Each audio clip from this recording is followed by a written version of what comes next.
Darkness owned the mountain. The kind of cold, absolute darkness that existed 2 miles above sea level, where even starlight struggled to penetrate the thin air, where breathing hurt and every movement cost twice the energy it should. Elena Thorne's world had contracted to a circle of glass.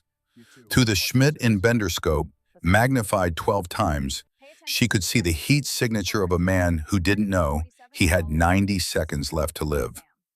2,400 meters, just under a mile and a half. The target sat in a stone compound, backlit by a cooking fire, completely unaware that death was studying him through German optics from a ridge he'd never seen.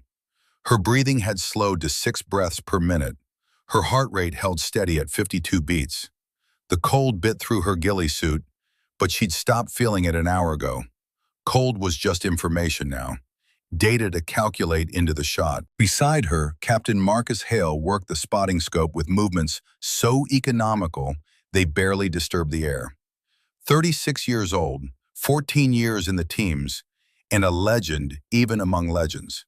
He'd taught her everything that mattered, how to read wind and darkness by watching the stars shimmer, how to find the stillness between heartbeats where the rifle became an extension of thought rather than tool. "Wind 270 at 12, Hale whispered, voice barely audible, even 6 inches away. Temperature falling, target stationary. You've got this, Ghost. Ghost, her call sign. Earned not because she was quiet, though she was, but because her targets never heard her coming. Neither did anyone else. She'd learned young that silence was power, that words were distractions that got people killed, that the space between speaking and shooting was where mistakes lived.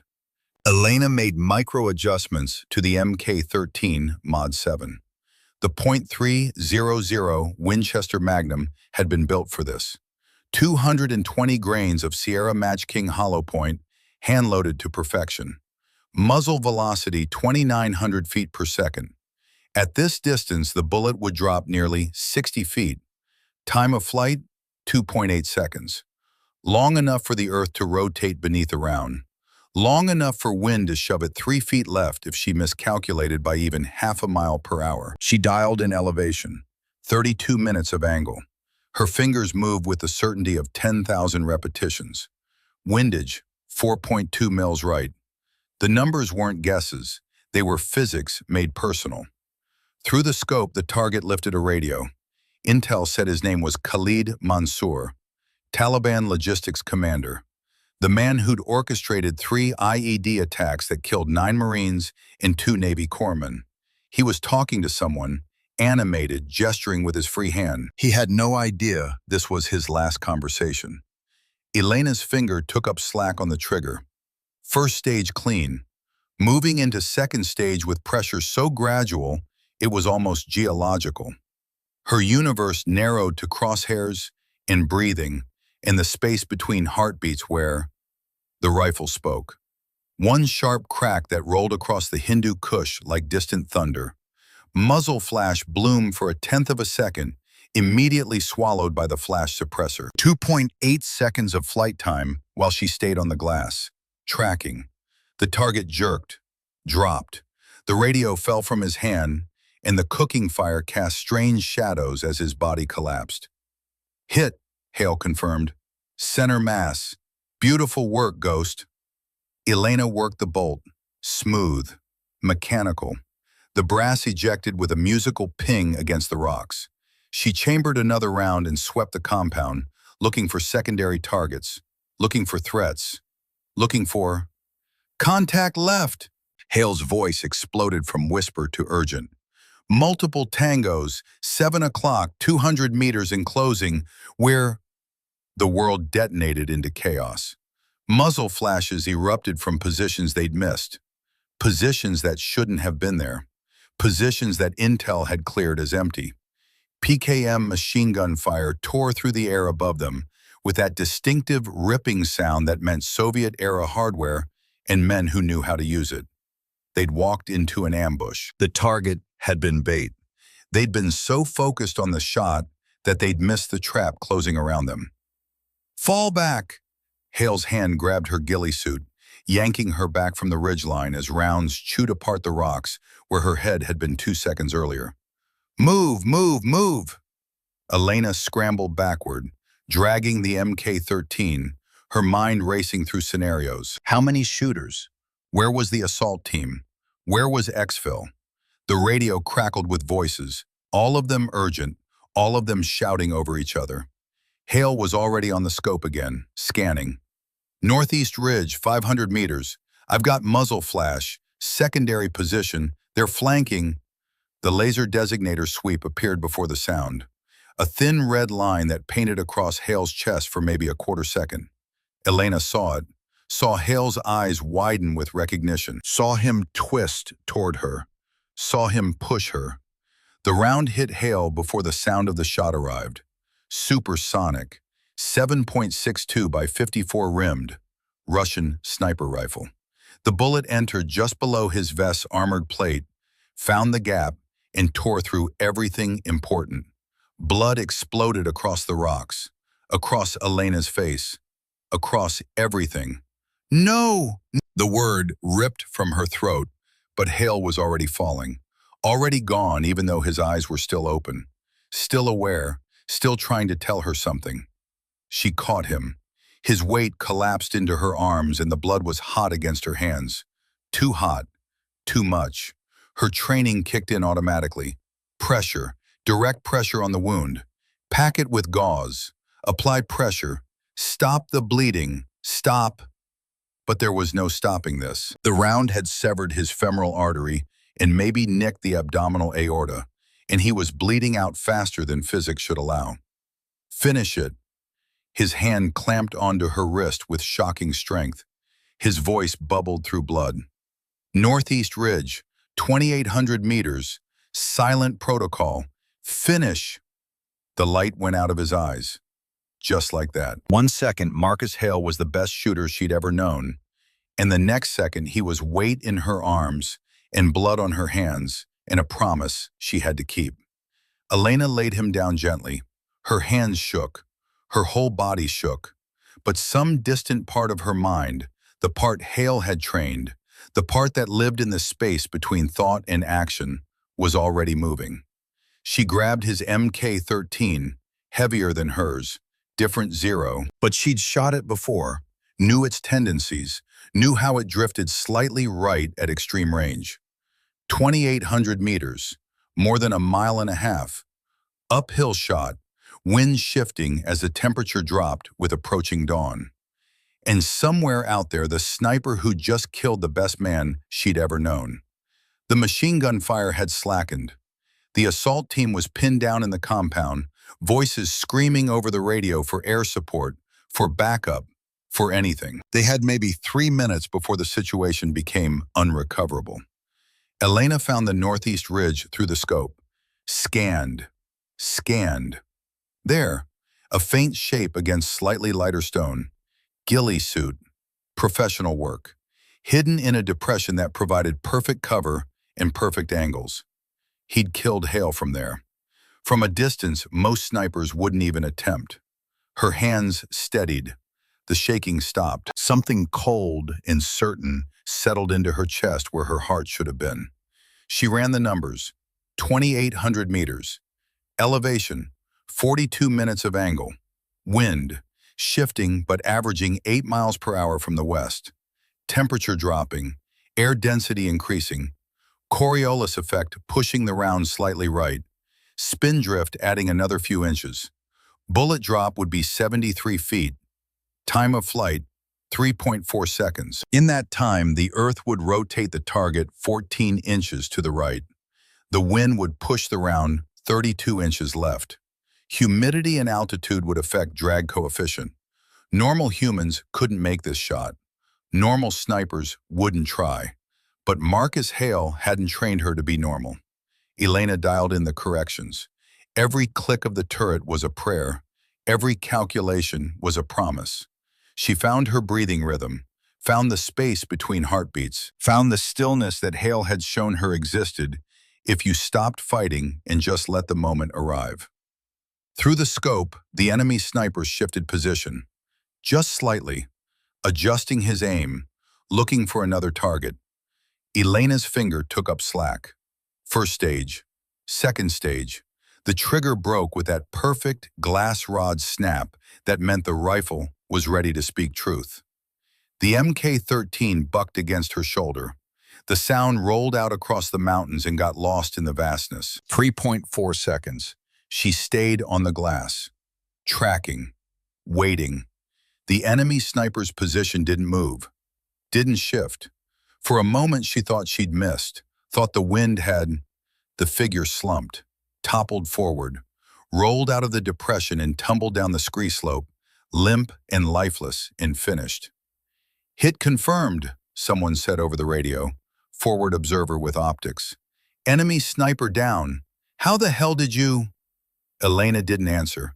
She was already moving back to Hale, already kneeling beside him in the spreading pool of blood, already pressing her fingers to his neck even though she knew, had known since the light went out of his eyes. No pulse, no breath, no Marcus Hale. Just a body that had been her mentor and her partner and the only person who'd ever really seen her. The assault team fought clear of the compound. Exfil birds came in hot. Medics tried to work on Hale, but Elena stopped them with a look. He was gone. Wasting time on him meant someone else might die. She carried him herself, all the way down the mountain, 6.4 kilometers of brutal terrain, while the sun rose and turned the Hindu Kush into something beautiful that she couldn't see through her tears. Nobody tried to help. Nobody said anything. They just formed up around her in a protective diamond and let her carry the weight of the man who'd made her everything she was. When they finally reached the extract point, Elena set him down gently in the helicopter bay, arranged his hands across his chest, closed his eyes. Then she sat beside him for the entire flight back to base and didn't say a single word. She hadn't spoken during the operation. That was normal, standard procedure for her. Ghost operations meant radio silence unless absolutely necessary. But something had broken in those mountains, something that involved words and speaking and the sound of her own voice. Because her voice hadn't saved Hale, her words hadn't stopped the bullet. All the talking in the world wouldn't bring him back. So Elena stopped, just stopped. Speaking was for people who hadn't failed the one person who mattered most. Silence was all she had left to offer. Sagefield Training Grounds, Arizona, present day, June 2023, 0600 hours. The high desert morning hit like a physical force, heat already climbing toward triple digits, and the sun barely clearing the eastern ridges. The kind of heat that made distant objects shimmer and dance, that turned the air into something visible and hostile. Elena Thorne stood 30 feet behind the firing line, watching 13 elite shooters fail. They were good. Most of them were great. SEALs and Force Recon Marines and Special Forces snipers who'd made shots that would be classified for the next 20 years. Men who'd operated in every shithole from Fallujah to Kandahar and lived to argue about who was better. But today, they were failing. Spectacularly. The range stretched out for more than 2 miles of broken desert, scrub brush and rock formations, and shimmering heat distortion that made accurate distance calculation almost impossible. At 3,600 meters, just over 2 miles, a standard E-type silhouette sat on a ridge. Steel target, human-shaped, painted tan to blend with the terrain. 13 shooters had tried to hit it. 13 had missed, some by meters, some by less. But in precision shooting, close didn't count. You hit or you missed. There was no third option. The latest miss kicked up dust 60 meters long and 30 right of target. Classic wind drift combined with sloppy elevation hold. The shooter had yanked the trigger in the second stage, letting impatience ruin everything. Master Chief Garrett Voss stood at the primary spotting position, eye pressed to a loopholed spotting scope mounted on a heavy tripod. 62 years old, but built like violence, and experience had been poured into human form and left to set. His face carried the kind of weathering that came from 40 years of sun and salt water and seeing things that marked you permanently. 2 bronze stars on his dress uniform. A Navy Cross he never talked about. Korea, 1952. Chosin Reservoir, when he was 18 years old, and holding a rifle against Chinese human wave attacks in temperatures that dropped to 40 below zero. Then 20 more years of SEAL operations that were still classified. Then another 20 training the next generation. His voice came out flat and professional, but frustration bled through the edges. Wind west at 9, gusting to 12. Temperature 98 and climbing. Mirage severe at all ranges. Bullet drop approximately 82 feet. This is the 13th attempt. 13 of the military's best long-range marksmen. 0 hits. Elena's fingers drifted to her left wrist. Under the sleeve of her worn fatigues, hidden from everyone, a compass tattoo circled the delicate bones. North, south, east, west. And in the center, in script so small you had to know it was there, North Star. Marcus Hale's call sign. The man everyone oriented toward when chaos hit. The man who died 3 years ago in her arms. The man whose promise she'd kept by not speaking a single word during Operation Since. Standing beside Elena was Commander Reese Caldwell. Late 30s, naval intelligence, sharp eyes that missed nothing. She'd been sent from JSOC as an observer, and unlike most of the men on this range, she actually seemed to understand what she was watching. "You planning to just stand here watching?" Caldwell's voice stayed low, meant only for Elena. "Or are you going to show these guys how it's supposed to look?" Elena didn't respond immediately. Her eyes tracked the impact splash from the latest miss. Too long, too right. The wind had pushed it, but more than that, the shooter had fought the rifle instead of working with it. Had tried to force the shot instead of letting the physics happen naturally. 3 years of silence had taught her that watching said more than speaking ever could. Finally, Elena pulled out a small notepad and pen from her cargo pocket. Wrote in neat, precise handwriting, "They're fighting the rifle. Need to let the shot happen." Caldwell read it and lifted an eyebrow. "And you think you can do better?" Elena's fingers found the compass tattoo again. For just a heartbeat, something dark and weighted flashed in her eyes. Grief that had calcified into determination. Guilt that had transformed into purpose. She wrote, "I know I can." What Caldwell didn't know, what nobody here knew except maybe 2 people buried deep in JSOC's classified personnel files, was that Elena Thorne held an unofficial record. A shot taken under conditions that should have killed her long before she ever touched the trigger. A distance that most snipers considered theoretical rather than practical. 2,800 meters. Enemy sniper. Mountain conditions. While her mentor bled out in the rocks beside her, that shot lived in her bones now. Lived in the way her hands steadied when everyone else's shook. Lived in the silence she'd wrapped around herself like armor. But here, surrounded by 13 elite operators who looked at her like she was a visitor who'd wandered onto the wrong range, none of that mattered.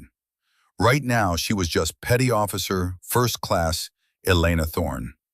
The quiet one. The one they allowed on deck because someone up the chain of command had made a phone call. Elena uncrossed her arms and started walking toward the firing line. The air shifted. Conversations died mid-sentence. 13 pairs of eyes tracked her movement with expressions ranging from curiosity to outright dismissal. Master Chief Voss lifted his head from the spotting scope. His expression flickered from surprise to something harder, something that looked like a man encountering a problem he didn't want to deal with before his first cup of coffee. "Let the men handle this one, sweetheart." The words came out automatically. Casual dismissal wrapped in false courtesy. This is Tier 1 work, not exactly beginner-friendly. The loudest voice came from the left. Staff Sergeant Cole Draven, 32 years old, Army Special Forces, built like he'd been assembled from spare parts and bad attitude. Tribal ink crawled up his neck.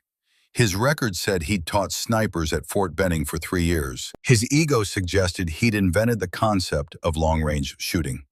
"Master Chief, maybe there's been a mistake." Draven's voice carried that tone of fake politeness that was really just condescension doing push-ups. This is advanced precision trials. I'm pretty sure Petty Officer, whoever she is, was looking for the qualification course. That's about 2 miles that direction. A few others laughed. Not loud enough for official notice, but loud enough for Elena to hear. Loud enough to make the point. She'd heard it all before, had been hearing it since she was 18 and walked into her first Navy recruiting office. The doubt, the dismissal, the assumption that she was a diversity checkbox rather than an operator. Commander Caldwell opened her mouth to respond, but Elena raised one hand. "Stop, I've got this." Voss looked uncomfortable now, caught between ingrained instinct and the recognition that someone with authority had clearly put Elena on this range. He checked his roster again, jaw tightening with each line he read. "Thorne, Petty Officer First Class Elena Thorne, you're on the list." He looked up and his discomfort intensified. "What I don't know is why you're cleared for advanced precision trials. This isn't public relations. We're testing techniques for real-world deployment, graduate level only." Elena met his eyes, calm, unreadable. Her silence wasn't submission, it was control. 3 years of not speaking had taught her that quiet could be more powerful than any words she might choose. Finally, she pulled out her notepad, wrote carefully, showed it to Voss. "I understand the standards. 13 shooters tried 3,600 meters. 13 missed. Time for different perspective. The temperature on the range dropped several degrees. Challenging a Master Chief as a Petty Officer First Class was career suicide. Everyone knew it. The hierarchy existed for reasons, and those reasons didn't include junior enlisted, suggesting that senior leadership needed new ideas." Draven's smirk twisted into something darker. "A different perspective? What, you going to manifest destiny the bullet to target? Use your feelings instead of mathematics?" More laughter, but it died when Elena's hand drifted to her wrist. When her fingers traced the hidden compass tattoo with a kind of unconscious gesture that spoke of rituals and grief and promises kept in the dark. When she pulled out her notepad again, her writing was steady, deliberate, each word chosen with the precision she brought to everything else. "I'm going to do what Captain Marcus Hale taught me. Read the wind, solve the variables, trust the fundamentals, make the shot." Hale's name hit the crowd like a flashbang in a closed room. SEALs exchanged glances. Even Draven's smirk faltered. Everyone in the special operations community knew who Marcus Hale had been. The legend. The shooter who'd made impossible shots look routine. The man who'd trained an entire generation of snipers before dying in some classified operation that nobody talked about. Voss's expression shifted, doubt giving way to something more cautious, something that recognized the weight of invoking that particular name. "You trained with Hale?" His voice had lost its casual dismissal. "Served with him?" Elena nodded once. Wrote, "Afghanistan 2020, Joint Task Force, Hindu Kush." Something flickered across Voss's face. Pain, recognition, a ghost of his own that Elena's presence had awakened. But he pushed it down, professional mask sliding back into place. That should have ended the debate. Marcus Hale didn't take on students lightly. If he trained someone, it meant something. It meant they were real. But Draven wasn't done. His voice slipped into a mocking drawl that somehow made every word an insult. "Oh, you served with him. How sweet. Did you carry his gear? Spot for him? Make his coffee?" He paused for effect, looking at the other shooters for validation. "Being near greatness doesn't make you great, sweetheart. It just makes you a bystander with good stories for the rest of your mediocre career." The silence that followed was absolute. Elena turned, slowly, deliberately. The movement had weight to it, had the kind of coiled stillness that apex predators display right before they strike. She looked at Draven, really looked at him, and something in her eyes, something calm and lethal and utterly certain, made the bigger man take half a step backward before he could stop himself. She wrote on her notepad with movements so controlled they looked mechanical. Showed it to him, to everyone. I'm going to make that shot. And when I do, you're going to accept that the person you tried to dismiss just outshot you and everyone else here. Understood? Draven's face flushed red. His jaw clenched, but he didn't respond. Couldn't respond. Because something about the way she held herself, the absolute certainty in her silence, suggested that arguing would only make his eventual humiliation worse. Commander Caldwell stepped forward. Her voice carried the kind of authority that came with security clearances and direct lines to admirals. Master Chief Voss, Petty Officer Thorne is here under direct orders from JSOC Nightfall Command. She carries advanced marksmanship instructor certification. She's qualified on every weapons platform in the Navy's inventory. She is absolutely authorized to run this course. Caldwell let that sink in before continuing. Unless you'd like to explain to Captain Vincent Cross why you denied her access, I suggest you let her fire. Voss looked between Caldwell and Elena, gears visibly turning. Long experience had taught him how to read political weather, and this particular storm carried the kind of lightning that ended careers. Better to let her try. Let her fail in front of everyone. His point would be proven for him, and he wouldn't have to explain anything to anyone. Fine, the word came out clipped. Professional. Thorne, you're up. I'll be on the spotting scope, calling it exactly as it is. No favors. One round. Same rules as everyone else. Miss and you're finished. Understood? Elena wrote one word. Crystal. She walked to the rifle. A Barrett MRAD chambered in .375 Shytech. The rifle sat on a Harris bipod with a Schmidt and Bender 545x scope, riding a 40-minute of angle rail. $200,000 of machining and engineering, deadly in the right hands. Elena approached it like she was greeting an old friend. No rush, just smooth, practiced movements built from 10,000 repetitions. Movements that suggested she knew this rifle, knew its language, knew how to make it speak truth. She checked the chamber. Clear. Magazine seated. 5 rounds of 350-grain cutting-edge laser brass, loaded to specifications that most shooters considered theoretical. She slid into the shooting position with the kind of economy that made it look effortless, made small, precise adjustments to the cheek rest and stock until her alignment was perfect. Everything about her movements suggested ritual, suggested discipline refined until it became instinct. Draven stood 15 feet away, arms folded across his chest. He leaned toward another SF sniper and muttered something she couldn't quite hear, just fragments. Something about diversity hires and checking boxes and lowered standards. Elena let the noise dissolve, let it become part of the wind, part of the heat shimmer, part of the environmental data that didn't matter. She'd faced worse, on mountains where missing meant men died, where the wrong call meant going home in a flag-draped box. This was just numbers and physics and breath control. This was what her father had drilled into her on a milk crate in the Red Mesa Desert when she was 7 years old.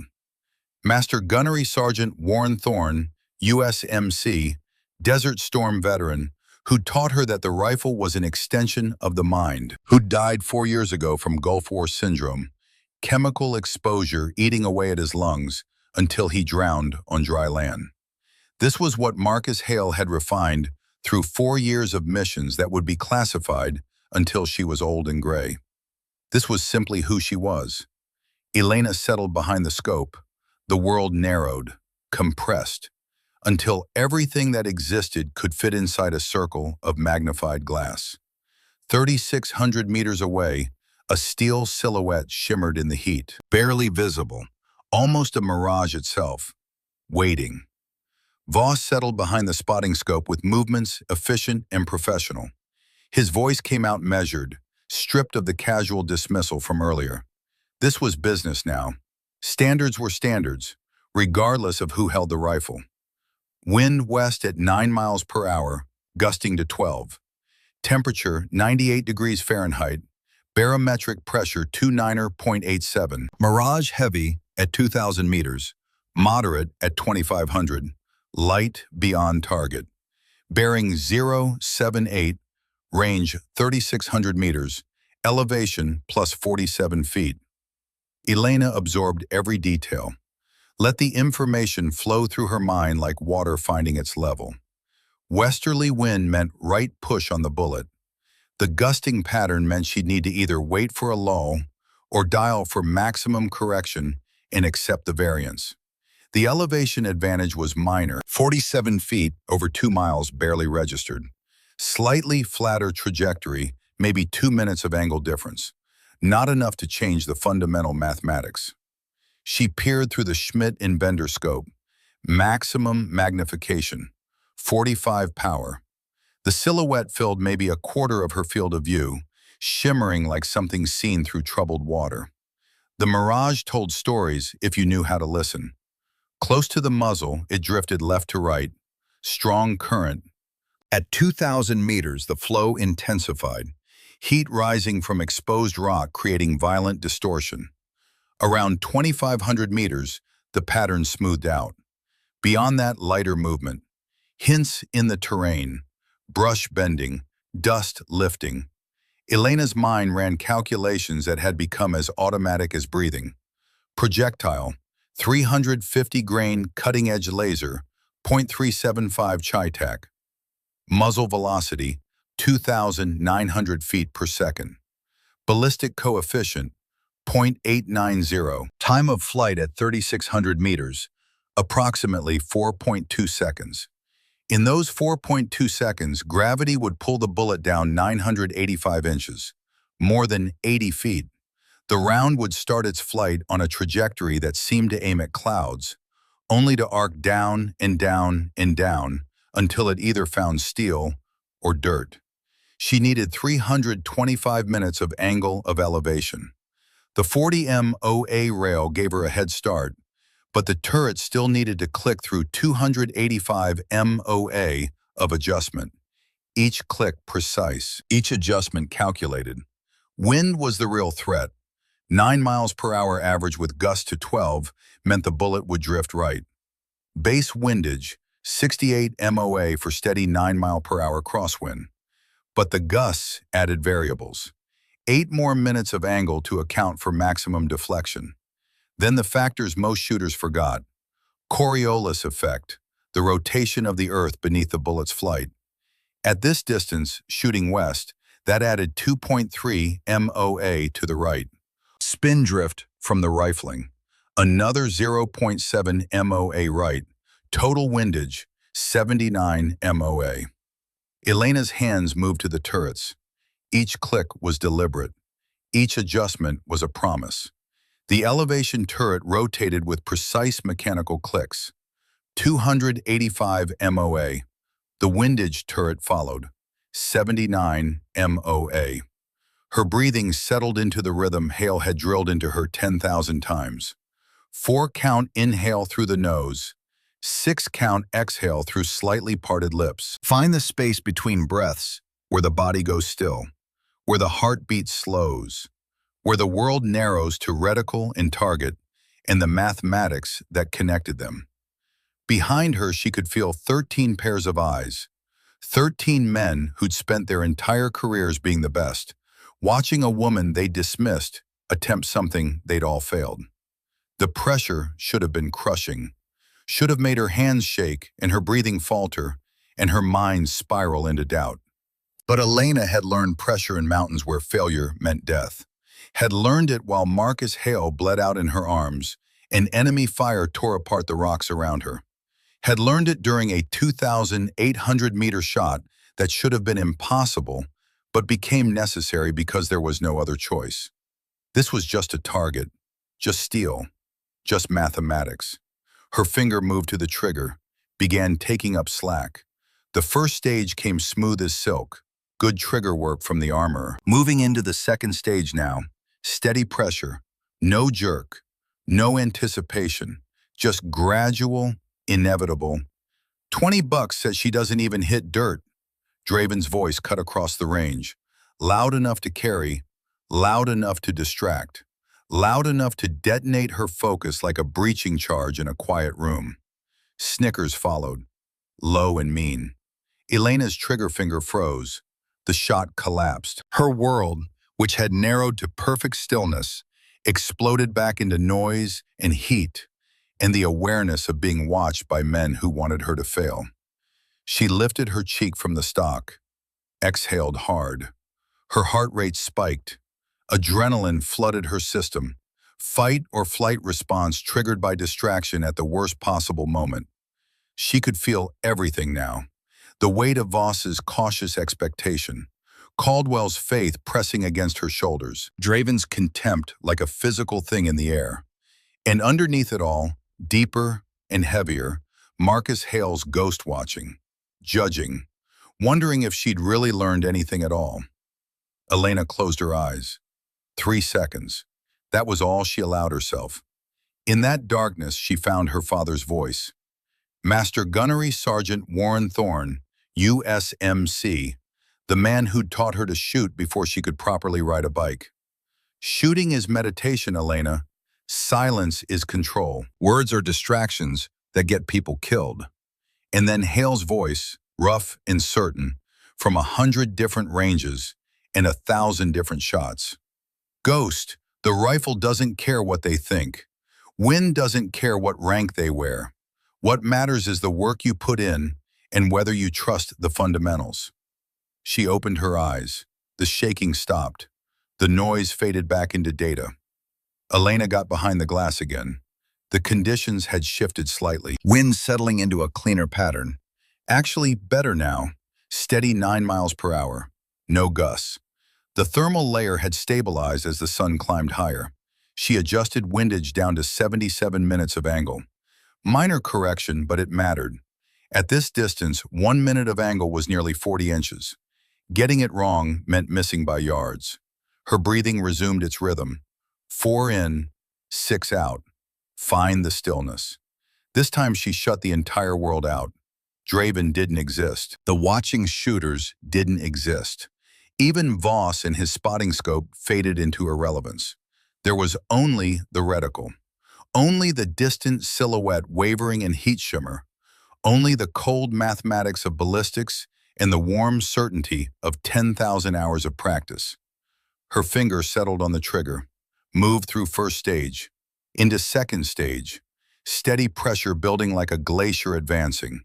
Slow, inevitable, unstoppable.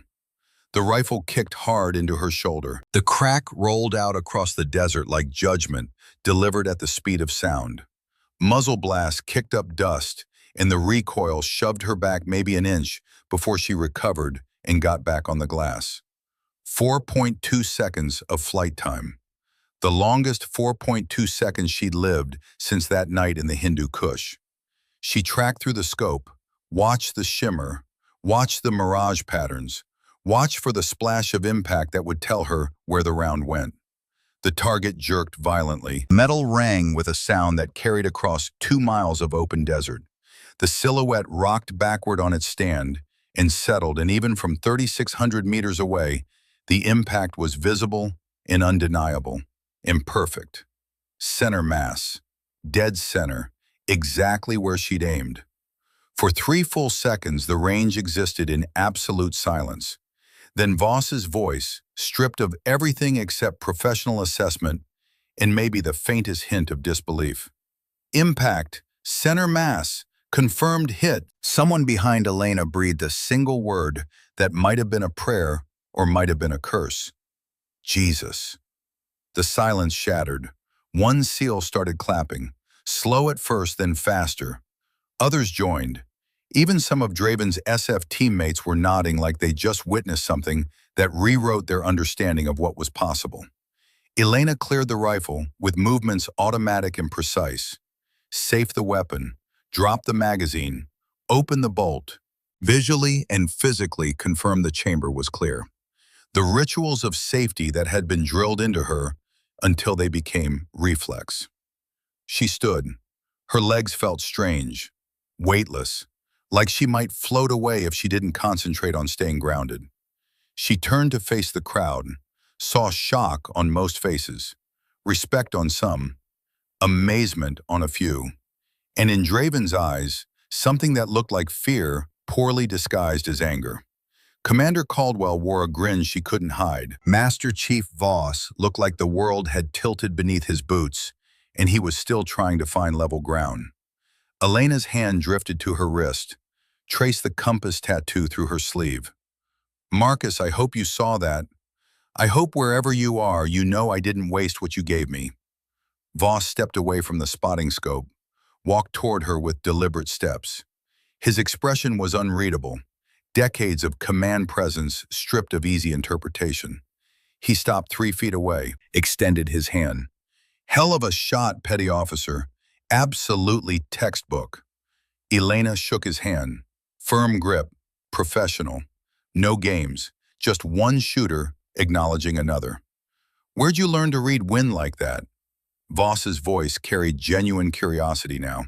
That's not something they teach in any standard course. Elena pulled out her notepad, wrote carefully, showed him, Captain Marcus Hale. He taught me to see what the Mirage actually says, not what I want it to say. Voss nodded slowly. Something shifted in his face. The resistance, the skepticism, it melted into something closer to respect, to recognition that competence transcends everything else.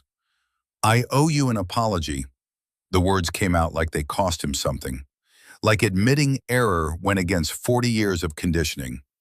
I made assumptions. Assumptions don't matter. Competence does, and you just displayed yours in a way that leaves no room for argument. Before Elena could respond, Draven's voice cut through, desperate now, loud in a way that suggested panic, poorly controlled. No way. That had to be. There's no way. Wind gusts, heat shimmer, that's a luck shot. Has to be. Caldwell's voice came back sharp as a blade. Staff Sergeant Draven, choose your next sentence very carefully. We all just watched Petty Officer Thorne hit what you and a dozen others couldn't. Unless you have proof of equipment malfunction or cheating, I recommend closing your mouth and learning something. Draven's face turned deep red. He looked around for backup, for someone to validate his disbelief. Found none.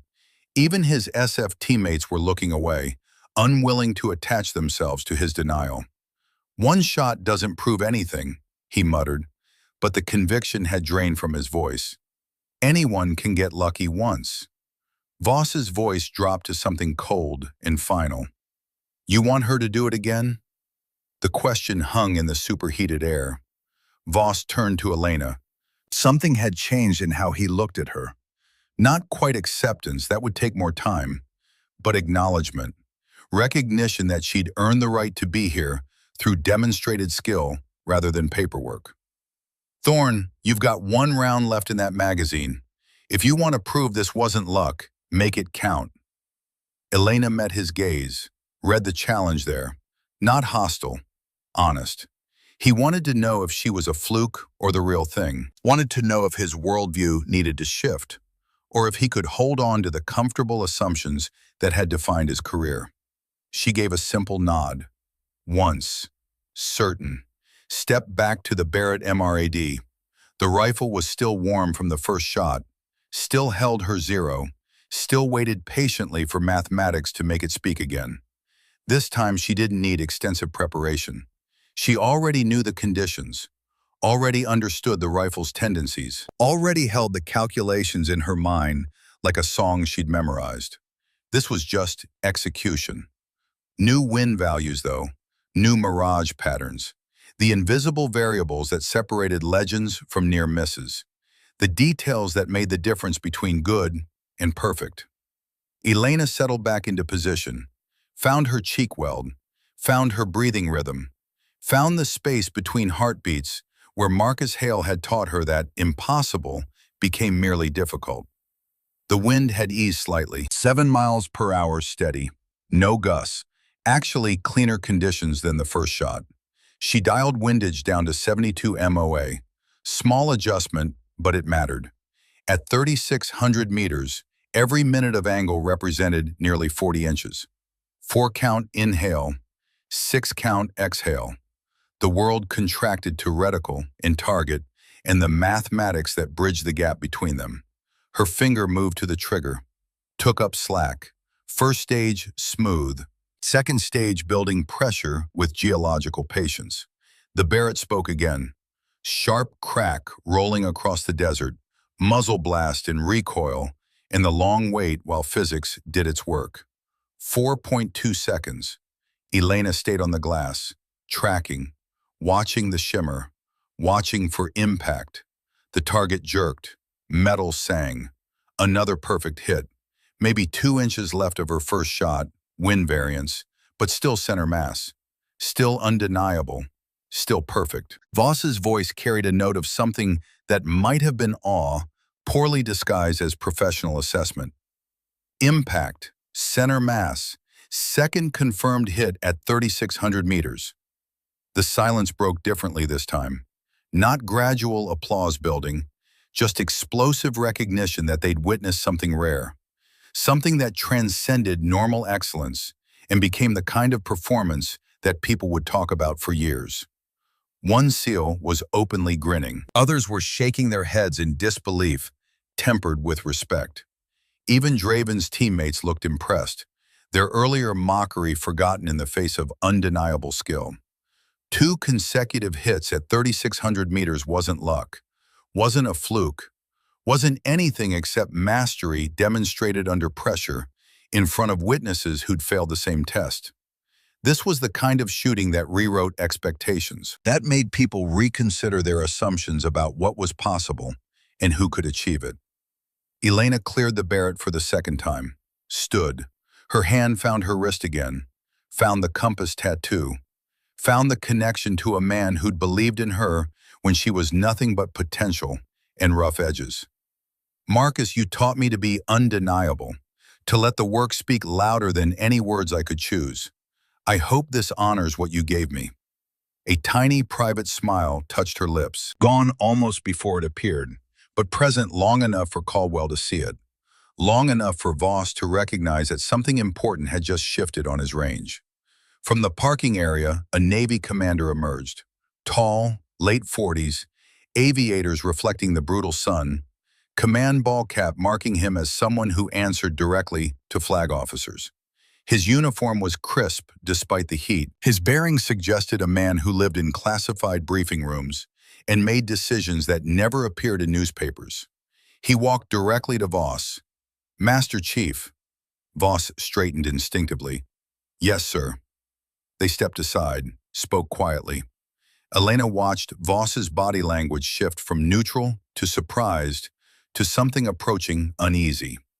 Whatever the commander was saying, it carried weight, carried implications that reached beyond this range in this day. The conversation lasted maybe 90 seconds. Then the commander approached Elena directly. "Petty Officer Thorne, Commander Vincent Cross, DEVGRU Liaison. Need a word.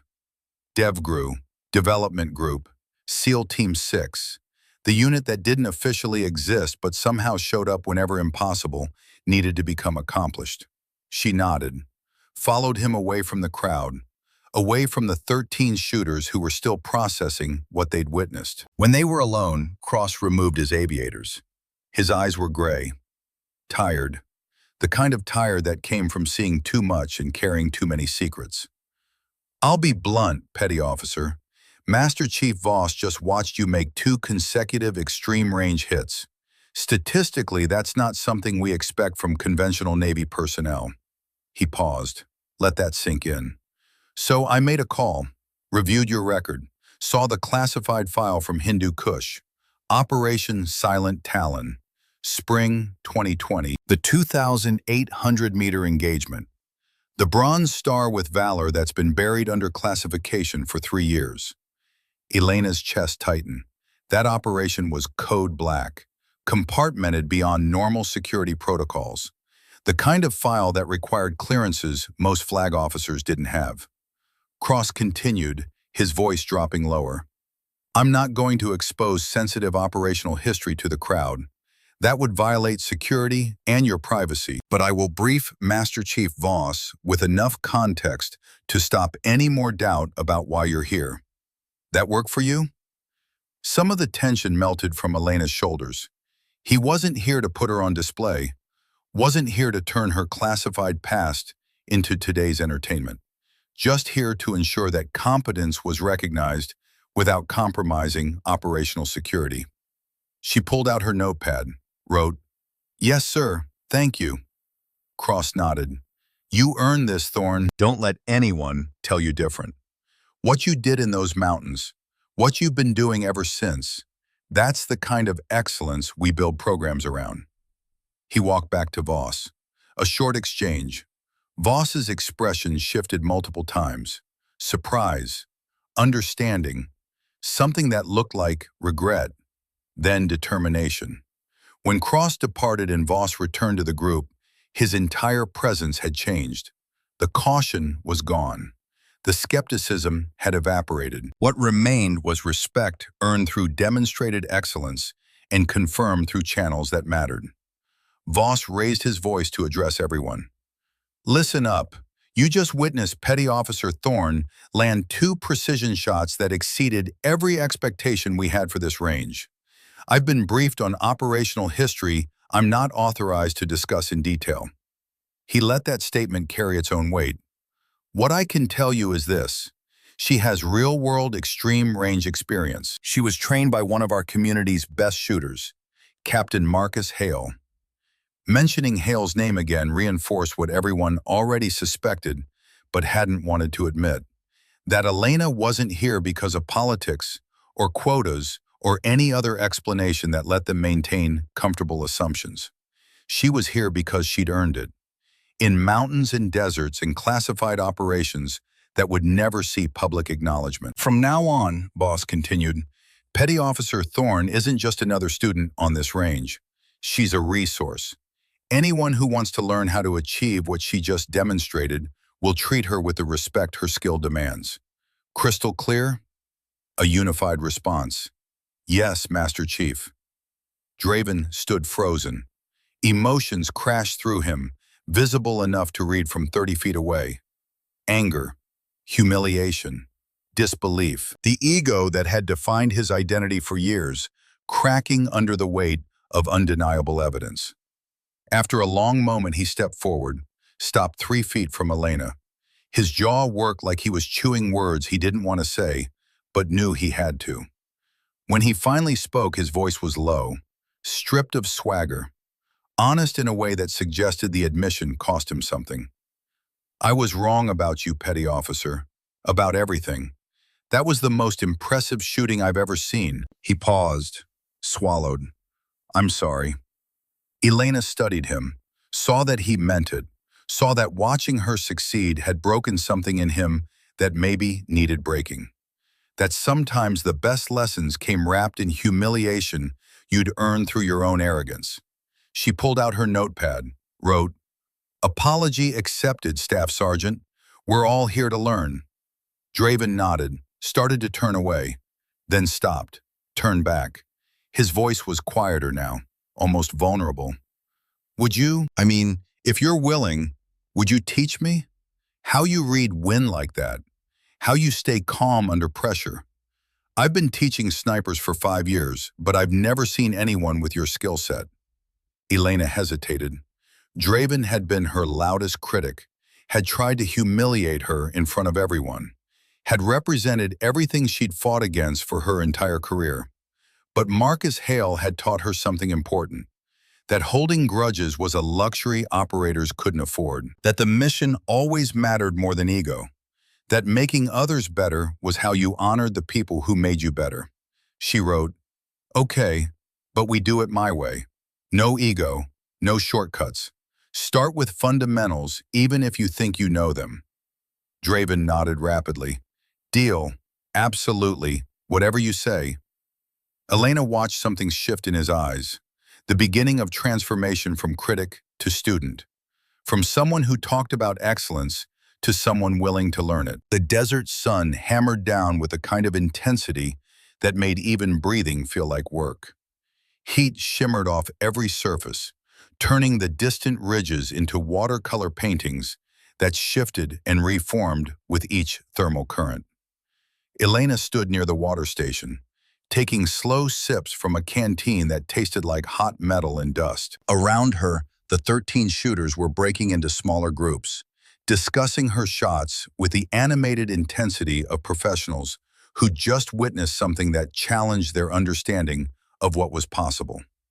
Master Chief Voss approached with an expression Elena couldn't quite read. Not hostile anymore, not exactly friendly either. Something more complex. Something that suggested internal debates being waged behind those weathered features. He stopped a few feet away, studied her for a long moment. When he spoke, his voice carried the weight of decisions made and consequences accepted. "Thorn, I need to be straight with you about something." Elena nodded, waited. 3 years of silence had taught her that listening often revealed more than questioning ever could.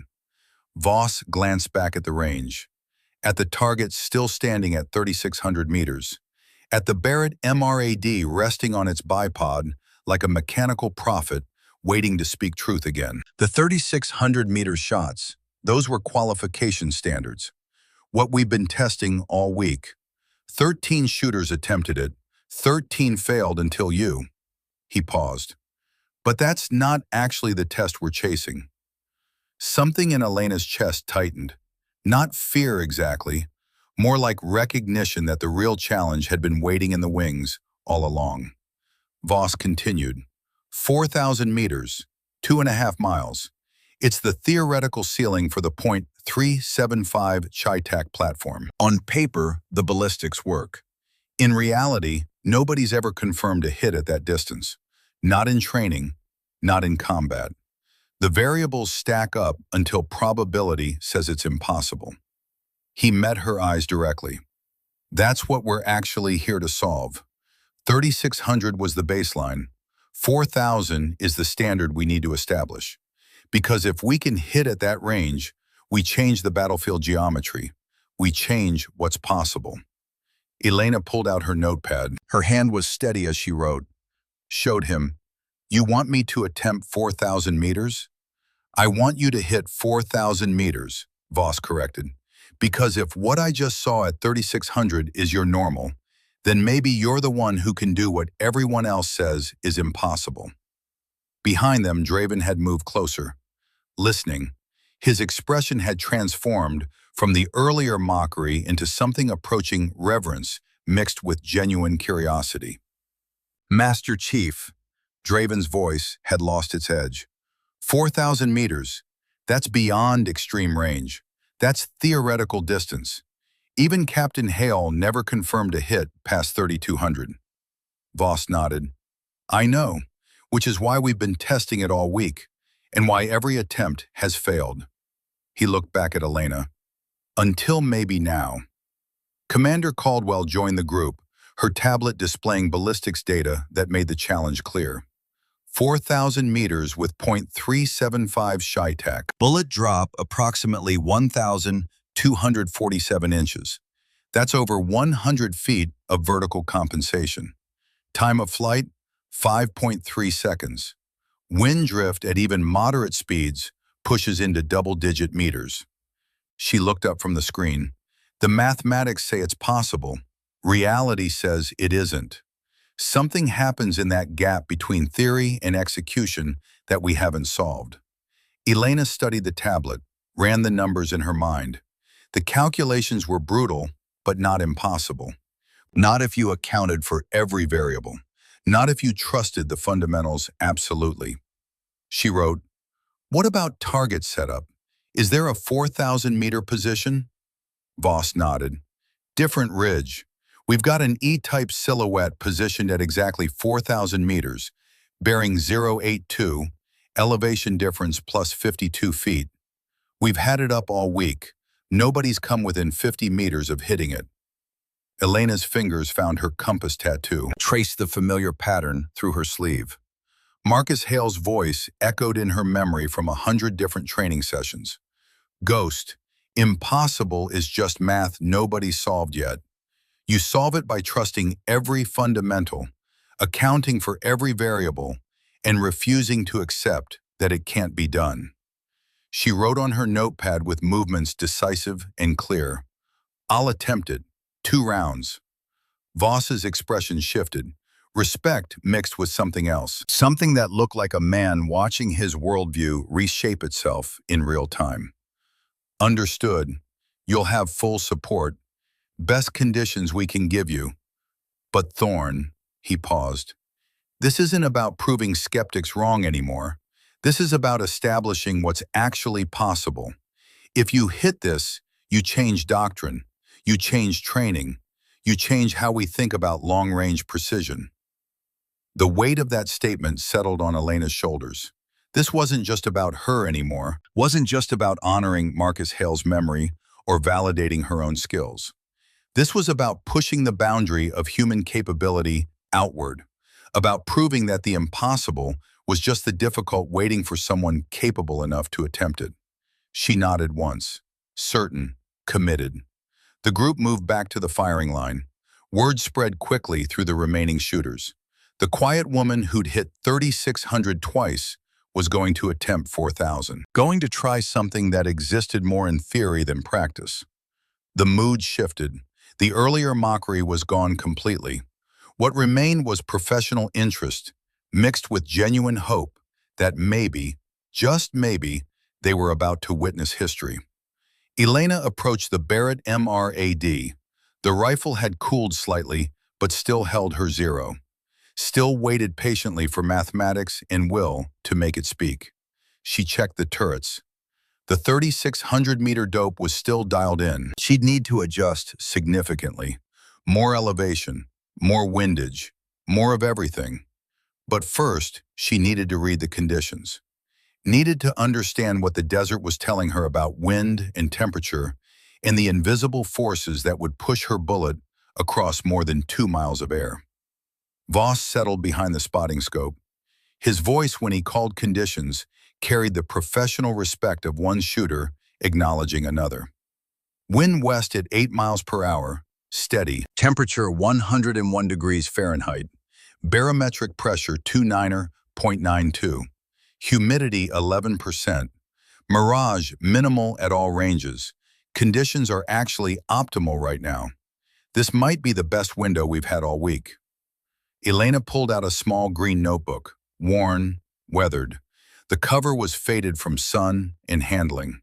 Inside, pages filled with ballistics calculations, wind charts, and handwritten notes in 2 different styles of penmanship. Her father's writing from when she was young, and Marcus Hale's precise printing from 4 years of training that had transformed her from skilled to exceptional. She flipped to a blank page, began running calculations with the focus of someone who understood that mathematics didn't lie, didn't have opinions, didn't care about gender or rank or politics. Numbers were pure truth waiting to be applied. 4,000 meters, 0.375, ShyTac, 350 grain projectile. Muzzle velocity 2,900 feet per second. Time of flight 5.3 seconds. Gravity would pull the bullet down 1,247 inches. More than 100 feet. She needed to aim at a point in space that seemed to target the sky, trusting that physics would arc the round down and down until it found steel. Elevation needed 380 minutes of angle. The 40 MOA rail gave her a foundation, but the turret needed to click through 340 MOA. She'd be maxing out the elevation adjustment, living at the edge of what the scope's mechanical limits allowed. Wind at 8 miles per hour steady would push the bullet right. Base calculation, 89 MOA for the crosswind component. But at 5.3 seconds of flight time, she had to account for wind variation at different altitudes. Ground level wind might be 8. Mid-flight could be different. High flight path might see 5 or 6. She calculated for 6 miles per hour at high altitude. Reduced windage to 85 MOA base. Coriolis effect at 4,000 meters, shooting west, 3.1 MOA right. The Earth's rotation would shift the target's position during the bullet's flight. Spin drift from the rifling, another 0.8 MOA right. Total windage, 88.9 MOA. Call it 89 MOA for the first attempt. Elena closed the notebook, looked at the numbers she'd written, double-checked every calculation. The mathematics were sound. The physics were solid. The shot was possible. If she executed perfectly, if the wind held steady, if every variable aligned, if she trusted everything Marcus Hale had taught her about pushing past impossible into merely difficult. She began dialing the turrets. Each click was precise. Each adjustment was a commitment. The elevation turret rotated and rotated, the numbers climbing into ranges most shooters never used. 340 MOA of elevation. The scope was now aimed so high that looking through it showed mostly sky. Only when she accounted for the holds and the calculations did the geometry make sense. 89 MOA of windage. The reticle was offset so far right that the target wasn't even visible in the field of view at normal hold. She'd have to use the reference points in the scope, trust the mathematics, believe that the bullet would curve back to center through forces invisible to the naked eye. Elena settled behind the rifle, found her cheek weld, found her breathing rhythm, found the space between heartbeats that Marcus Hale had shown her was where excellence lived. Through the scope at maximum magnification, she could barely see the target, a smudge against lighter-colored rock, a suggestion of a silhouette rather than a clear image. Heat shimmer made it waver like something half-real, like something that might not exist at all if you stopped believing in it. Her right shoulder suddenly flared with sharp pain, the old injury, the separated shoulder from carrying Marcus Hale's body down 6 kilometers of mountain terrain. It flared sometimes, usually when stress triggered muscle tension in patterns that aggravated the damage. Elena adjusted her position slightly, shifted the stock to take pressure off the injured area. The pain didn't disappear, but it became manageable, became information rather than distraction. Pain is just data, she reminded herself. Acknowledge it, catalog it, set it aside. The shot exists independent of your comfort. She returned to her breathing. 4-count inhale, 6-count exhale. The world narrowed, compressed, until everything that mattered fit inside a circle of glass and the absolute certainty of mathematics. Her finger moved to the trigger, took up slack. First stage, smooth, moving into second stage with pressure gradual and inevitable. Draven's voice cut through the silence, but different this time, urgent rather than mocking. Master Chief, she's injured. Look at her shoulder position. She's compensating. This isn't fair. The observation froze Elena's trigger finger. Not because Draven was trying to sabotage her. The concern in his voice was genuine. He'd transformed from critic to someone who actually cared whether she succeeded safely. Voss looked up from the spotting scope, studied Elena's position, saw the slight asymmetry in how she'd adjusted the stock. "Thorn, you good? We can delay if you need medical assessment." Elena lifted her head, met Voss's eyes. There was genuine concern there. Not condescension, not doubt. Just a Master Chief making sure one of his shooters wasn't pushing through an injury that would compromise performance or cause long-term damage. She pulled out her notepad, wrote, "Old injury, Afghanistan, manageable, I'm good." Voss studied her for a long moment, weighing responsibility against capability, weighing safety protocols against the reality that every operator in special warfare carried old injuries that flared at inconvenient times. "Your call," he said finally, "but if that shoulder causes you to jerk the trigger, you call the shot bad and we try again. Clear?" Elena nodded, wrote, "Clear." She settled back behind the rifle.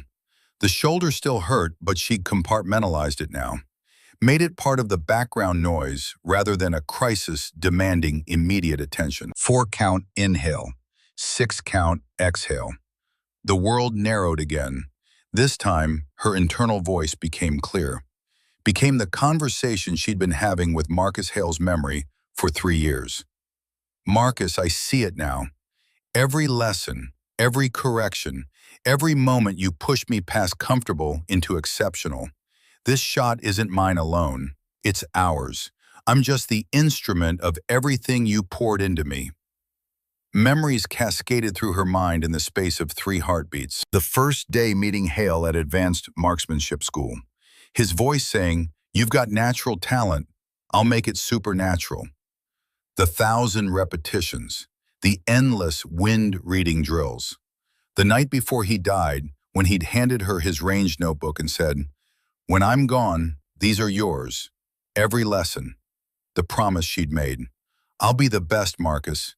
Then I'll teach the best." She'd kept half that promise by being silent, by withdrawing, by honoring him through absence rather than presence. But that wasn't what he'd asked for. He'd asked her to teach, to pass forward, to make his death mean something beyond grief and guilt. Elena's fingers settled on the trigger. The world contracted to a single point where intention and physics aligned. She pressed, smooth, steady. The trigger broke with that perfect glass rod snap. The Barrett roared. Muzzle blast kicked up a dust cloud. Recoil hammered into her injured shoulder. Sharp pain that she noted and dismissed in the same instant. She stayed on the glass, tracking, watching. 5.3 seconds of flight time, the longest 5.3 seconds in her life. Through the scope, she watched the mirage patterns, watched the shimmer, watched for any indication of where the round went. The impact came as a dust splash. 60 meters left of target. Elevation looked perfect. The round hit at exactly the right height on the ridge. But windage was off. She'd miscalculated something in the wind values. "Miss," Voss called. 60 meters left, elevation on target. Wind pushed it. Disappointment rippled through the watching shooters. Not mockery this time. Just the recognition that 4,000 meters was living up to its impossible reputation. But Voss continued, voice thoughtful. "Downrange observer is reporting something. Stand by." Radio chatter. Voss listening. His expression shifted. "Observer says the target frame shifted position. Wind torque bent the support post approximately 2 meters to the right. Your shot would have been much closer if the target was where it was supposed to be." Debate erupted immediately. Did structural failure count as a miss? Was the test compromised? Elena raised her hand. Silence fell. She pulled out her notepad, wrote in large, clear letters, "Miss is miss. I adjust." 1 round left. The simplicity of that statement carried more weight than any argument.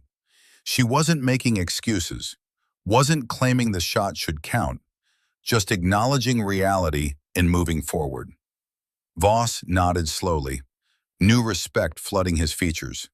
"You've got 1 round left, Thorne. Make it count."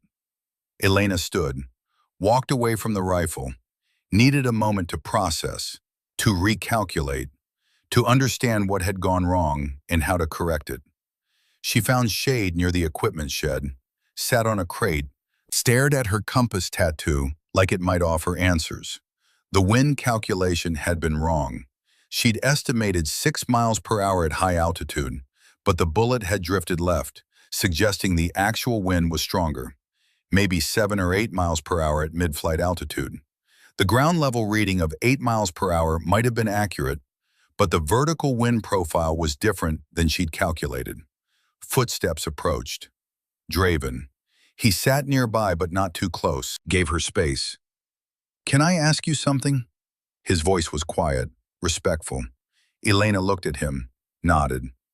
"Why don't you speak? I mean, I know it's not my business, but you're so precise about everything else." The silence seems deliberate. Elena considered for a long moment, then pulled out her notepad, wrote more than she'd written for anyone except commanders reading reports. Words failed the one time they mattered. Actions don't. Draven read it. Understanding dawned slowly. "The night Captain Hale died?" Elena nodded, wrote more. "I was supposed to watch our 6. I was focused forward. I didn't call the threat. He died fixing my mistake. Draven read it twice.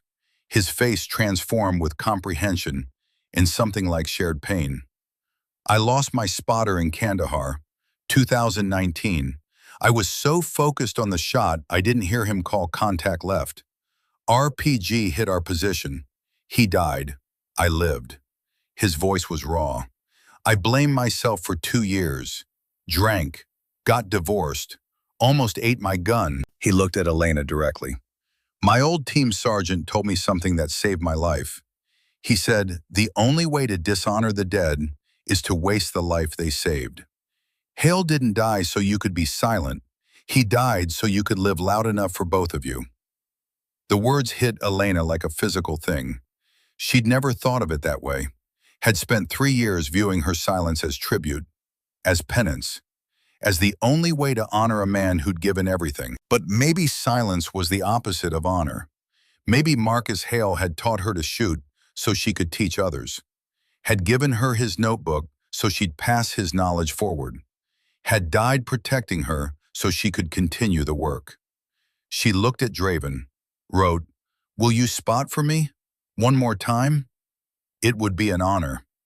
They walked back to the firing line together, former critic and current student. 2 shooters connected by shared loss and the understanding that excellence was how you honored the dead. Elena settled behind the Barrett for what might be her final attempt. Draven moved to the spotting scope beside Voss. "Permission to spot for Petty Officer Thorne, Master Chief?" Voss looked surprised, then understanding, then approval. "Granted. Work together. Make this count." Draven peered through the scope, called conditions with precision. Elena recognized as genuine skill underneath the ego that had obscured it. Wind west at 7 miles per hour, steady, temperature 102, pressure 29.91, mirage light and stable. Conditions perfect. Target confirmed at 4,000 meters, bearing 082. Elena processed the information. 7 miles per hour instead of 8. The wind had decreased slightly. That explained the left drift on her first shot. She dialed for 8, but reality was giving her 7. She recalculated.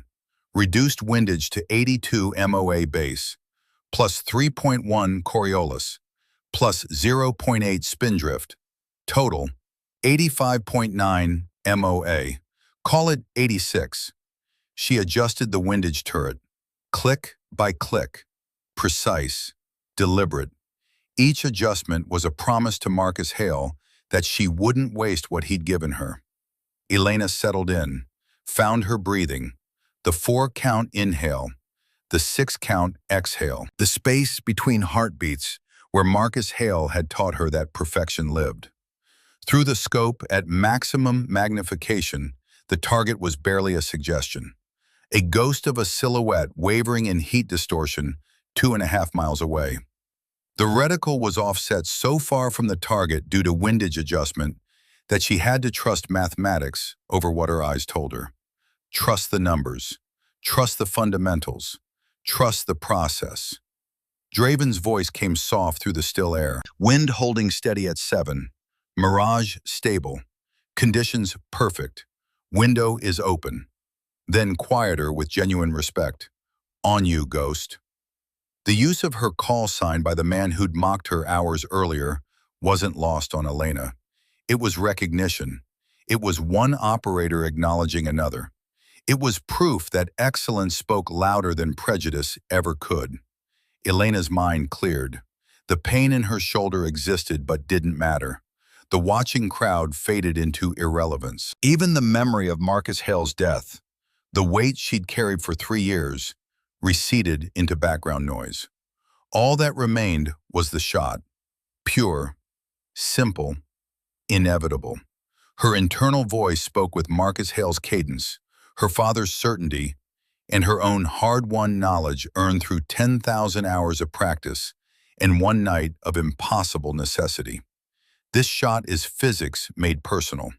Gravity pulling the bullet through 100 feet of arc, wind pushing it across invisible currents, the earth rotating beneath the round's flight path. Mathematics and will converging on a single point in space and time. I am not forcing this. I am allowing it. I am the instrument through which precision speaks. Her breathing slowed further. Heart rate dropped to 50 beats per minute. The world outside the scope ceased to exist. Her finger found the trigger, rested there for one heartbeat, two, three, taking up slack. First stage pressure, smooth and clean. Moving into second stage with pressure so gradual, it felt like gravity itself. Inevitable, unstoppable, patient as geology. In the space between her heartbeats, Elena heard three voices, her father's. The rifle is an extension of your mind. Trust it. Marcus Hale's. Ghost, the impossible is just math nobody solved yet. And her own voice. Silent for 3 years, but speaking now in the only language that mattered. This is for everyone who said I couldn't. This is proof that excellence has no gender. This is how I keep my promise. The trigger broke with that perfect glass rod snap. The Barrett roared. Muzzle blast erupted. Recoil hammered into her injured shoulder. Sharp pain noted and dismissed in the same instant. The scope lifted off target from recoil, but she recovered immediately, getting back on the glass. Tracking. 5.3 seconds of flight time. An eternity compressed into moments. The entire range held its breath. 13 elite shooters who'd failed this shot. Voss, who'd doubted her. Draven, who'd mocked her. Caldwell, who'd believed. All of them frozen, watching, waiting. Elena stayed on the glass, tracking through the shimmer, through the mirage, through 2.5 miles of superheated desert air. The bullet arced upward, peaked, began its descent. Wind pushed it right. Coriolis nudged it further. Spindrift added final correction. Gravity pulled it down and down and down through 100 feet of fall. Physics and mathematics and will made manifest. At 4,000 meters, the target exploded. Metal shrieked. The silhouette rocked backward violently. Even through extreme magnification and heat distortion, the impact was visible and undeniable and perfect.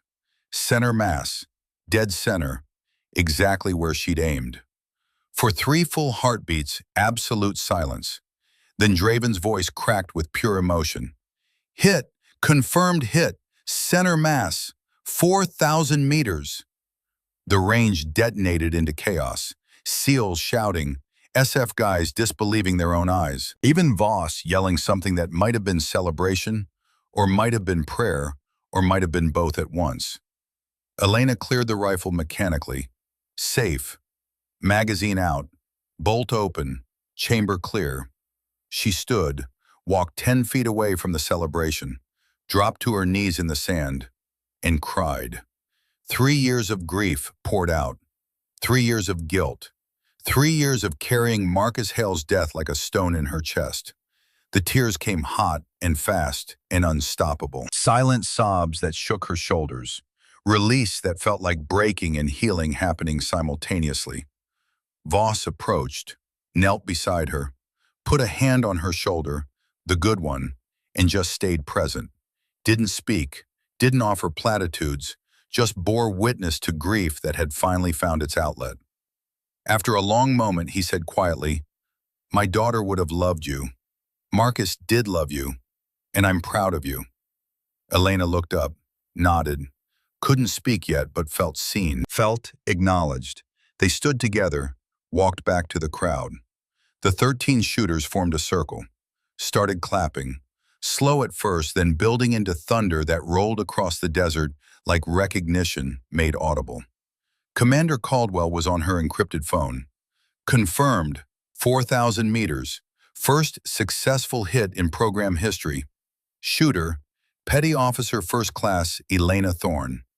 The voice on the other end was tinny, but clear enough to hear. Outstanding. Designate Thorne for immediate DevGru assessment. Also, declassify her Afghanistan record. Captain Hale's legacy deserves recognition. Caldwell looked at Elena. "You're about to become famous." Elena pulled out her notepad, wrote, I just want to teach. Caldwell smiled. You'll do both. Voss addressed the group with the authority of someone whose worldview had been rebuilt in the last hour.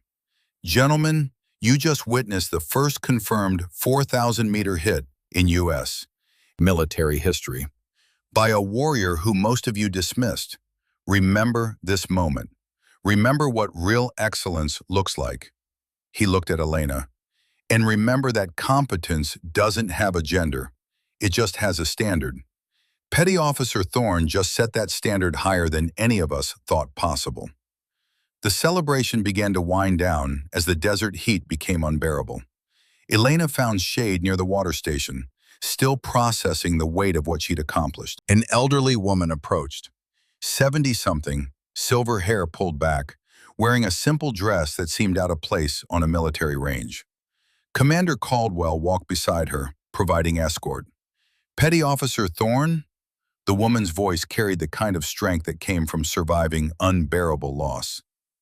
I'm Virginia Hale, Marcus's mother. Elena's breath caught. She stood immediately, uncertain, reaching for her notepad. Virginia raised a hand gently. I know you don't speak. Marcus told me about you in his letters. Told me about the brilliant young shooter who communicated more with silence than most people did with 1,000 words. She pulled an envelope from her purse. Weathered. The address written in Marcus Hale's distinctive handwriting. He wrote this a week before he died. Asked me to give it to you if anything happened. The classification was only lifted yesterday. Commander Caldwell called me this morning after your first shots. I drove 4 hours to be here. Elena took the envelope with trembling hands. Her name on the front, P.O.1 Elena Thorne, to be opened when she's ready. He loved you like a daughter, Virginia continued, tears forming. Every letter mentioned you, your progress, your dedication, how you were going to change everything. He knew you were special long before anyone else did. Elena looked at the envelope, at the handwriting she'd recognize anywhere, at the final words from a man who'd believed in her when no one else had. Virginia touched her arm gently. Read it when you're ready. He wanted you to know something important, something he couldn't say while he was alive, because he was your commanding officer and it wouldn't have been appropriate. But he wanted you to know. The older woman embraced Elena briefly, then stepped back. Thank you for keeping his legacy alive. Thank you for being the warrior he knew you could be. Virginia left, escorted by Caldwell, leaving Elena holding a letter from a ghost. She didn't open it immediately. Couldn't. Not here. Not in front of everyone. This was private. This was sacred. She tucked it carefully into her cargo pocket, next to her notepad, close to her heart. Later. She'd read it later, when she could process whatever final wisdom Marcus Hale had left for her. The celebration continued, but Elena found a quiet moment alone with Voss near the equipment shed. He pulled out a worn photo from his wallet. A young woman in Marine Corps fatigues, ghillie suit, muddy face grinning at the camera. My daughter, Corporal Kenna Voss. She died 2 years ago in Syria, 27 years old, Marine Scout Sniper, 19 confirmed kills in 8 months. His voice caught slightly. She died because a ground force commander didn't trust her target identification. She called enemy position. He overruled her because she was female, called artillery on wrong coordinates. Friendly fire hit the building where 3 Marines were clearing, including Kenna. Elena took the photo gently, studied the face, saw determination and skill and the quiet confidence of someone who'd earned their place through excellence. Voss continued, voice raw. I spent 40 years saying women couldn't hack combat. She proved me wrong every day, and I never told her I was proud before she died. He looked at Elena directly. When I saw you on my range, I saw every prejudice I'd built, every assumption that killed my daughter. I needed to know, could I let go? Or would I fail another woman who deserved better? Elena pulled out her notepad, wrote with care, she's beautiful. She's a warrior. You didn't fail her. The system did. You're changing. That's what matters. Voss read it, Tears formed in his eyes. Thank you for giving me a chance to be the father Kenna needed. Even if I'm 3 years too late, Elena wrote, you gave me a chance to keep my promise to Marcus. We're even. They embraced, two warriors from different generations connected by shared loss, and the understanding that honoring the dead meant learning from their absence. 3 weeks later, Elena stood at the front of a classroom at Naval Precision Warfare School. 27 students filled the seats, 5 women, 22 men. The next generation. Draven sat in the back row taking meticulous notes. His ego had been reconstructed into humility that made him a better teacher than he'd ever been before. Voss sat near him as a guest instructor, observing with pride that felt like redemption. Elena took a breath and spoke, first public words in 3 years. Her voice was rusty but strong. My name is Petty Officer First Class Elena Thorne, call sign, Ghost. The words felt strange in her mouth, foreign and familiar simultaneously. For 3 years, I didn't speak because I thought silence honored my mentor's sacrifice. I was wrong. Captain Marcus Hale didn't die so I could be silent. He died so I could teach. She held up the worn, green notebook, Marcus Hale's range notebook, her inheritance. Everything in here I'm giving to you, every lesson, every correction, every impossible shot made possible through mathematics and patience. She looked at each student individually. But understand this, shooting isn't about killing. It's about mathematics achieving moral purpose. It's about being so good at your craft that when the impossible moment comes, you're ready. She paused. Let that sink in. And it's about passing forward what you learned. Legacy isn't what you accomplish. It's who you teach to accomplish more. A female Marine raised her hand, young, nervous. Ma'am, how do you deal with people who say you don't belong? Elena smiled. Not ma'am, instructor. She thought for a moment. You deal with it by being undeniable, by letting your work speak louder than their assumptions, by making every shot a promise that you belong exactly where you are. The class continued, Elena teaching with the patience Marcus Hale had taught her and the precision her father had instilled, passing forward knowledge that had been purchased with blood and tears and nights spent wondering if she was good enough. Later that evening, Elena drove to Arlington National Cemetery, Section 60, where the recent dead were buried in rows that stretched toward a horizon that never seemed far enough away. She found Marcus Hale's grave, simple headstone, rank, name, dates that bracketed a life lived in service. She pulled out the envelope Virginia Hale had given her 3 weeks ago. She'd carried it every day since, waiting for the right moment. This was it. With hands that barely trembled, Elena opened the letter. Marcus Hale's handwriting filled 2 pages. She read silently, but the words burned into her memory. Ghost, if you're reading this, I'm gone. Don't cry, or do, you've earned the right to feel everything. You're wondering if you failed me.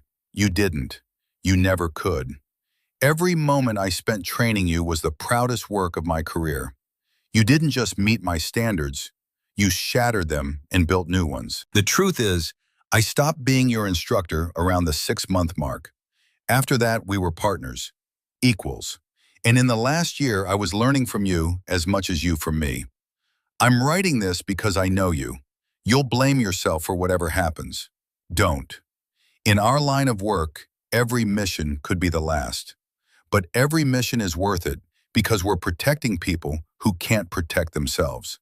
That's the moral purpose. My final order to you, teach. Pass forward everything we built together.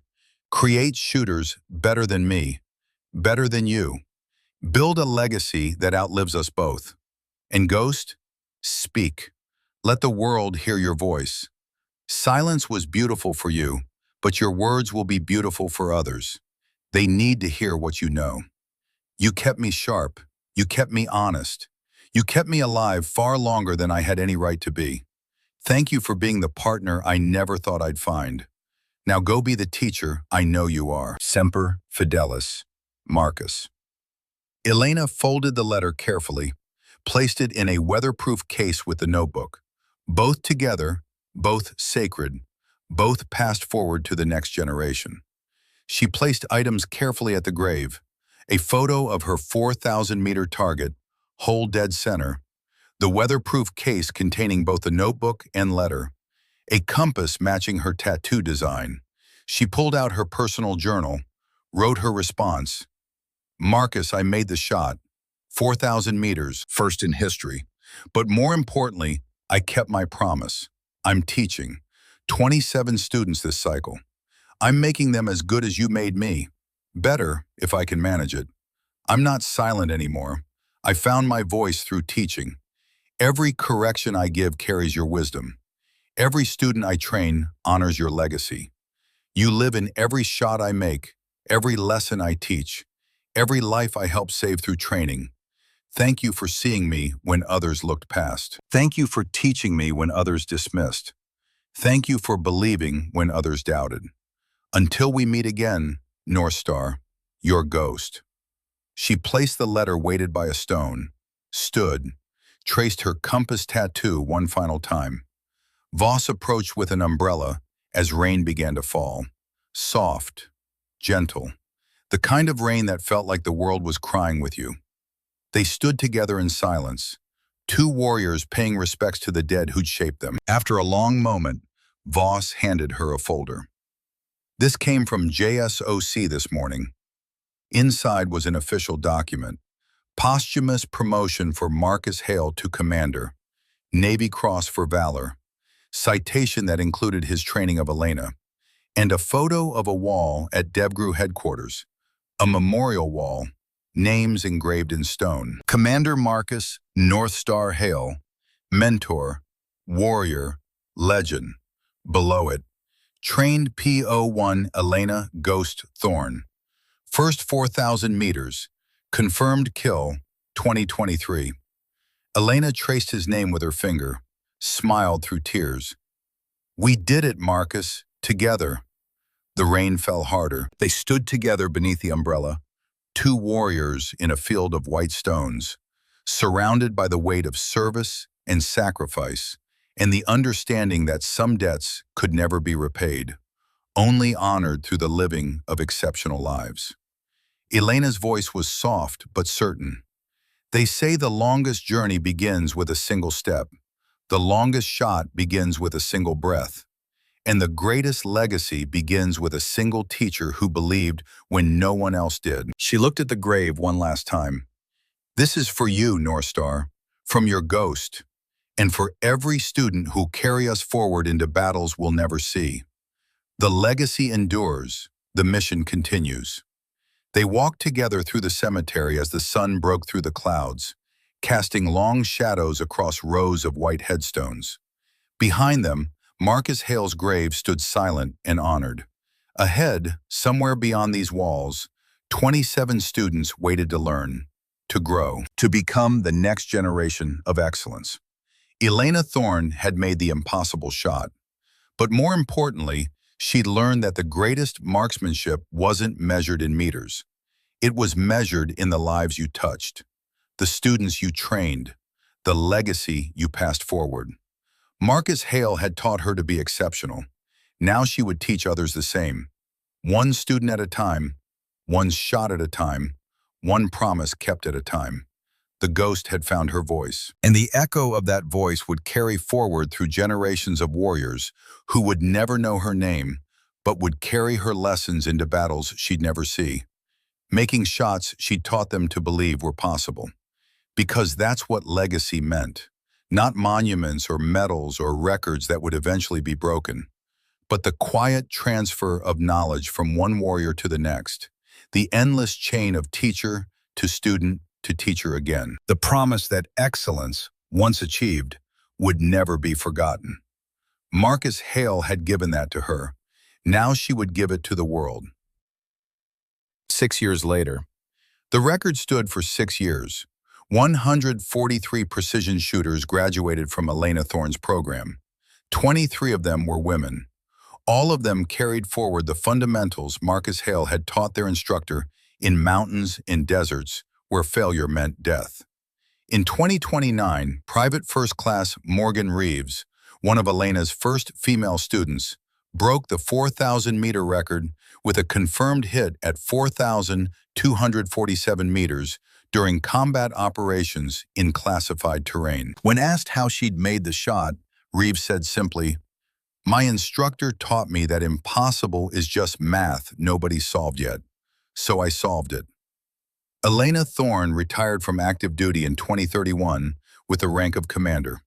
She never sought recognition, never gave interviews, never wrote memoirs. She just taught. Quietly, persistently, with the same silent excellence that had defined her shooting career. Captain Marcus Hale was posthumously promoted to commander and awarded the Navy Cross. His name was engraved on the memorial wall at DevGru headquarters. Below it, in smaller letters, Mentor, Warrior, Legend. And below that, trained Commander Elena Ghost Thorne and 143 others who carried his legacy forward. Master Chief Garrett Voss retired in 2025. He spent his remaining years volunteering at veteran support organizations, mentoring young female service members, and telling anyone who would listen about the day a quiet woman named Elena Thorne taught him that excellence had no gender. He died peacefully in 2033, age 73. At his funeral, Elena spoke, one of the few times she ever spoke publicly about her service. "Master Chief Voss taught me that being wrong is forgivable. Staying wrong is inexcusable. He changed. He grew. He became the father his daughter deserved, even if she never got to see it. That's the real courage. Not shooting straight, but seeing straight." Staff Sergeant Cole Draven left the Army in 2025 and became a civilian marksmanship instructor. He never stopped telling students about the day he watched a woman he'd mocked hit a shot he'd said was impossible. "Pride," he'd tell them, "is the distance between you and excellence. The day I let go of mine was the day I started actually learning." The Barrett MRAD rifle Elena used for the 4,000-meter shot was retired to the Navy SEAL Museum in Fort Pierce, Florida. A small plaque beside it reads, "First confirmed 4,000-meter hit, P01 Elena Thorne, June 2023. Excellence knows no boundaries." But Elena's real legacy wasn't in museums or records, or even the 4,000-meter shot that made history. It was in the classroom. It was in the patient correction of a nervous student's trigger press. It was in the quiet explanation of wind reading that turned confusion into understanding. It was in the moment when a young shooter, male or female, it didn't matter, made their first impossible shot and realized that the only real limit was the one they placed on themselves. That was Marcus Hale's legacy, passed through Elena Thorne, spreading through every student she trained and every student they trained after. The longest shot began with a single breath. The greatest legacy began with a single teacher who believed when no one else did. And the mission, the real mission, never ended. It just passed forward, warrior to warrior, generation to generation, silent as a ghost but loud as thunder in the way it changed the world.